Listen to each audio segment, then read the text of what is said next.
Bonjour à tous, je vous présente mes meilleurs vœux pour cette nouvelle année, à commencer par la santé. Ce qui passe, selon moi, par le fait de faire confiance à votre système immunitaire. Lorsqu'on est gagné par la peur, le cerveau sécrète du cortisol. C'est une hormone qui peut devenir très toxique lorsqu'elle est présente en trop grande quantité dans le corps. Il consomme donc beaucoup d'énergie à la faire disparaître et à l'éliminer au détriment d'autres fonctions, comme la lutte des virus par exemple. Parenthèse fermée, je vous souhaite de l'épanouissement dans vos activités personnelles et professionnelles. J'imagine que vous avez des nouveaux projets pour 2021 et comme beaucoup pris des résolutions. Le risque, c'est de ne pas les tenir. J'avais évoqué cela dans la vidéo sur les motivations tertiaires que vous retrouvez en bas.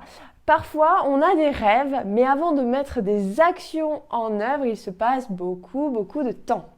Alors comment faire pour atteindre nos objectifs?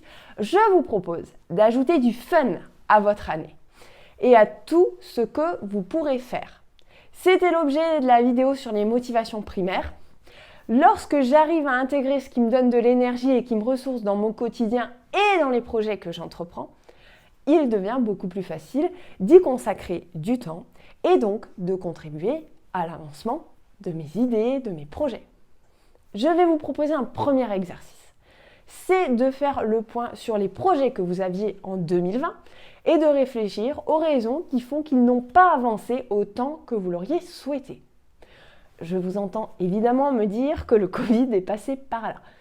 Forcément, je ne vais pas dire le contraire. Pour autant, la question est de savoir quelles sont réellement vos priorités aujourd'hui et dans quelle proportion. Je veux bien que les clients soient votre priorité. Sauf que si c'est au détriment de l'avancement de votre projet et de votre épanouissement, je ne suis pas sûre que ce soit la meilleure stratégie à long terme. Je vous invite donc à envisager un pourcentage de votre temps qui soit incompressible. Vous le faites peut-être déjà pour vos enfants, c'est très bien. Et au final, c'est comme les clients. C'est-à-dire que vous faites passer les autres avant vous. Est-ce que vous vous consacrez du temps pour vous-même? Alors pour cette année 2020, je vous souhaite de tout cœur de pouvoir vous allouer du temps pour vous, exclusivement pour vous et pour les projets qui vous tiennent à cœur.